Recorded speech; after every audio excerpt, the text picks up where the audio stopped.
बिस्मिल्लाहिर्रहमानिर्रहीम। अस्सलाम वालेकुम व्यूवर्स। आज मैं आप लोगों के लिए बहुत ही मज़ेदार सी रेसिपी लेकर आई हूँ। बेक्ड स्पैगेटी सिखाने जा रही हूँ। इसको आप बेक्ड पास्ता भी कह सकते हैं। डिनर के लिए आइडियल रेसिपी है, बहुत ही मज़ेदार बनती है। बहुत सिंपल तरीके से बनाना सिखाऊंगी ताकि इसको हर कोई फॉलो करके बना सके और इसको आप बना के डिनर्स में इंजॉय कर सकते हैं। चाहे तो पार्टीज़ वगैरह में भी सर्व कर सकते हैं। दावत के लिए भी आइडियल रेसिपी है। बच्चे बड़े सभी इसको इंजॉय करेंगे, तो इस वीडियो को लास्ट तक ज़रूर देखिएगा। अगर आप मेरे चैनल पर नए हैं तो मेरे चैनल को सब्सक्राइब करें, साथ साथ ऑल नोटिफिकेशन को क्लिक करें। इससे आने वाली मेरी हर नई वीडियो की नोटिफिकेशन आपको सबसे पहले मिलेगी। वीडियो अच्छी लगे तो लाइक एंड शेयर करना ना भूलें। तो चलिए ये वीडियो स्टार्ट करते हैं। यहाँ पर मैंने एक खुले पतीले में पानी गर्म करने के लिए रख दिया है। इसमें नमक ऐड करेंगे 1 टेबलस्पून के बराबर। पानी अच्छे से पक गया है। अब इसके अंदर हम स्पैगेटी ऐड करेंगे 250 ग्राम्स के बराबर। ये ऐड कर देंगे और इसको हम तकरीबन 7 से 8 मिनट तक ही पकाएंगे। इसको आपने फुली डन नहीं करना है, 80% तक कुक करेंगे क्योंकि इसको हमने बेक भी करना है। इसको आपने एक दफ़ा इस तरह से मिक्स कर देना है। मिक्स करके छोड़ दीजिएगा इसको पकने के लिए। 5 से 7 मिनट इसको हम पकाएंगे और देखिए ये पक चुकी है। अब हम क्या करेंगे, इसको छान लेंगे और इसके ऊपर ठंडा पानी डाल देंगे ताकि ये आपस में चिपके नहीं। अब आ जाते हैं इसके दूसरे स्टेप की तरफ। तो यहाँ पर एक मैंने पैन ले लिया है। इसमें ऐड किया है 5 टेबलस्पून के बराबर ऑयल। इसके बाद इसके अंदर ऐड करेंगे प्याज, चॉप की हुई मीडियम साइज़ की प्याज ले ली थी। इसको मैंने बारीक चॉप कर लिया था। इसको हल्का सा पकाएंगे, फ्राई करेंगे। कलर चेंज होने तक इसको फ्राई कर लेंगे। देखिए प्याज का कलर चेंज हो गया है। अब इसके अंदर हम ऐड करेंगे लहसुन अदरक का पेस्ट 1.5 टीस्पून के बराबर और इसको भी फ्राई कर लेंगे। जब ये फ्राई हो जाएगा फिर इसके अंदर हम कीमा ऐड करेंगे। तो यहाँ पर मैं बीफ का कीमा इस्तेमाल कर रही हूँ 400 ग्राम्स के बराबर। आप लोग चाहें तो मटन या फिर चिकन में भी इसको बना सकते हैं। इसको बस मिक्स करेंगे, मिक्स करके इसको पकाएंगे इसका कलर चेंज होने तक।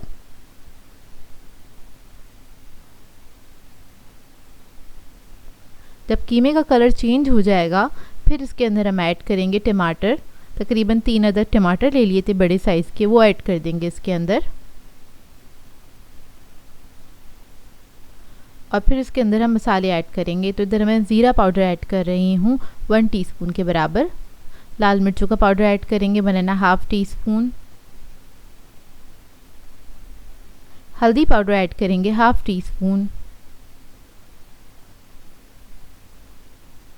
काली मिर्चों का पाउडर ऐड करेंगे 1/2 टीस्पून। नमक ऐड करेंगे इसके अंदर 1 टीस्पून के बराबर। अब इन तमाम चीज़ों को अच्छी तरीके से मिक्स कर लेंगे। सारे मसालों को आपने अच्छे से मिक्स कर लेना है।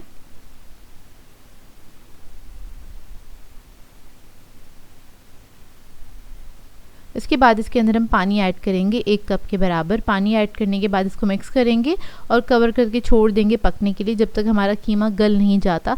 20 से 25 मिनट लगेंगे इसको पकने में। तो देखिए इधर हमारा पानी जो था वो भी ड्राई हो गया है, टमाटर भी सॉफ्ट हो चुके हैं और कीमा भी गल चुका है अच्छी तरीके से। इसको मिक्स कर लेंगे और टमाटर को थोड़ा सा और बारीक कर लेंगे। फिर इसके अंदर हम ऐड करेंगे टमाटो प्यूरी 1 टेबलस्पून के बराबर और इसको मिक्स कर लेंगे अच्छी तरीके से।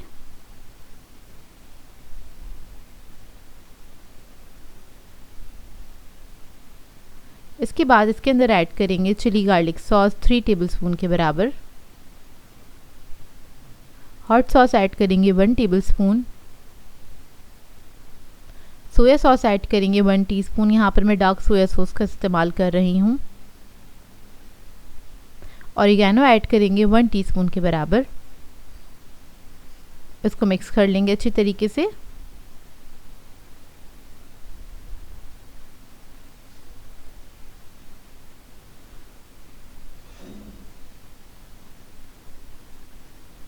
इसके अंदर थोड़ा सा पानी ऐड करेंगे आधा कप के बराबर क्योंकि इसको हमने ज़्यादा ड्राई नहीं करना है। इसके अंदर हम स्पैगेटीज़ ऐड करेंगे, इसलिए थोड़ा सा पानी ऐड ज़रूर कीजिएगा इसके अंदर।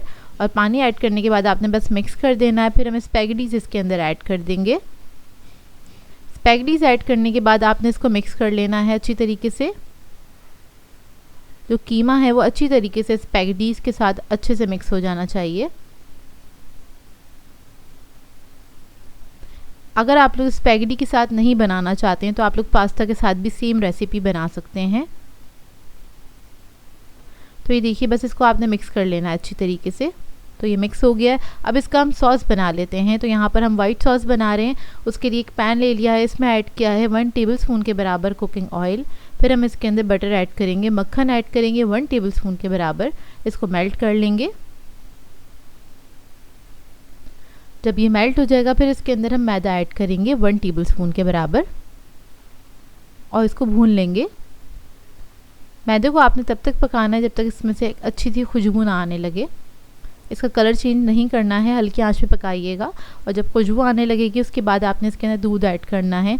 तो टोटल मैं इसमें ऐड करूँगी 2 कप के बराबर दूध, लेकिन थोड़ा थोड़ा करके ऐड करेंगे। अभी मैंने 1 कप से कम दूध ऐड किया है इसके अंदर, क्योंकि एक साथ ऐड कर देंगे तो उसमें लम्स बन सकते हैं, इस बात का ख्याल रखिएगा। तो थोड़ा थोड़ा करके आप इसके अंदर दूध ऐड कर देना है और इसको 2 से 3 मिनट तक पका लेंगे ताकि थोड़ा सा थिक होना स्टार्ट हो जाए। जब जैसे ही थोड़ा थिक होना स्टार्ट हो जाएगा फिर इसके अंदर हम ऐड करेंगे गार्लिक पाउडर 1 टीस्पून के बराबर, नमक ऐड करेंगे 1/2 टीस्पून, काली मिर्चों का पाउडर ऐड करेंगे 1/2 टीस्पून। इस सबको मिक्स कर लेंगे अच्छी तरीके से और इसको 1 से 2 मिनट तक पकाएंगे जब तक कि थोड़ा सा थिक नहीं हो जाता। और इसके अंदर ऐड करेंगे 4 टेबलस्पून के बराबर क्रीम, टेट्रा पैक की क्रीम यूज़ की है मैंने। इसको भी मिक्स कर लेंगे अच्छे से और इसके साथ ही हम एक चीज़ का स्लाइस भी ऐड कर देंगे। चेडर चीज़ यूज़ कर रही हूँ इधर मैं। चीज़ आप लोग अपनी मर्ज़ी के मुताबिक ऐड कर सकते हैं, कम या ज़्यादा। थोड़ा रिच बनाना चाहते हैं तो ज़्यादा चीज़ भी ऐड कर सकते हैं इसके अंदर। तो देखिए बस इसको हम इतना कुक करेंगे कि चीज़ जो है हमारा अच्छे से मेल्ट हो जाए। 1 अदद चिकन क्यूब्स भी ऐड किया है मैंने और थोड़ा सा हम ऑरिगेनो ऐड करेंगे तकरीबन 1 टीस्पून के बराबर। तो सॉस जो है हमारा अच्छे से थिक होना स्टार्ट हो गया। बहुत ज़्यादा थिक नहीं करेंगे, थोड़ा रनी ही रखना है इसको, लेकिन बस थोड़ा सा थिक हो जाए इतना पकाएंगे। इसको मिक्स करेंगे अच्छी तरीके से। उसके बाद बस ये हमारा सॉस जो है वो रेडी है, मज़ेदार सा। फ्लेम ऑफ कर देंगे। अब इसको हम असेंबल कर लेते हैं। तो इसके लिए आप कोई भी बेकिंग डिश ले लीजिएगा, उसके अंदर आपने ये स्पैगेटी ऐड कर देनी है सबसे पहले। इधर मैं आपको इसकी 2 तरह की सर्विंग बता देती हूँ। जैसे कि आप फैमिली के लिए बना रहे हैं या फिर पार्टीज़ वगैरह के लिए बना रहे हैं तो एक बड़ी डिश के अंदर आप इसको इस तरह से असेंबल करके सर्व कर सकते हैं। अच्छा, जब पास्ता ऐड कर देंगे तो ऊपर से हमने वाइट सॉस ऐड कर देना है। यहाँ पर आपको 2 मग भी नज़र आ रहे होंगे, तो बाकी जो पास्ता बचा था वो मैंने मग्स के अंदर ऐड कर दिया है।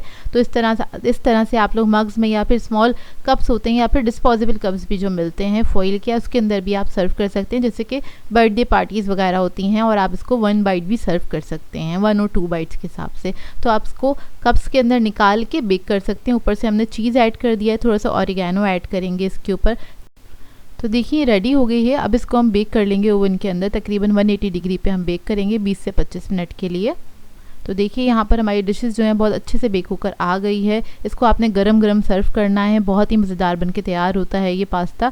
और इसको बनाएं तो अपना फीडबैक ज़रूर दीजिएगा, बताइएगा ज़रूर कैसी लगी आपको ये रेसिपी। बहुत ज़्यादा यमी बनता है, बच्चे बड़े सभी इसको एंजॉय करेंगे। आप लोग एक बार ट्राई ज़रूर कीजिएगा इस रेसिपी को। सिंपल सी रेसिपी है और अगर आप बोर हो गए हैं नॉर्मल वाले खाने से तो ये मज़ेदार सा डिनर ज़रूर बनाइएगा अपनी फैमिली के लिए, अपनी फैमिली मेम्बर्स को खुश कर दीजिएगा। सो व्यूअर्स, अगर आप लोगों को मेरी रेसिपीज़ अच्छी लगती हैं तो मेरे चैनल को सब्सक्राइब करें, लाइक करें, कमेंट ज़रूर किया करें, शेयर भी ज़रूर किया करें अपने फ्रेंड्स के साथ, फैमिली के साथ। तो मुझे अपनी दुआओं में याद रखिएगा। अल्लाह हाफ़िज़।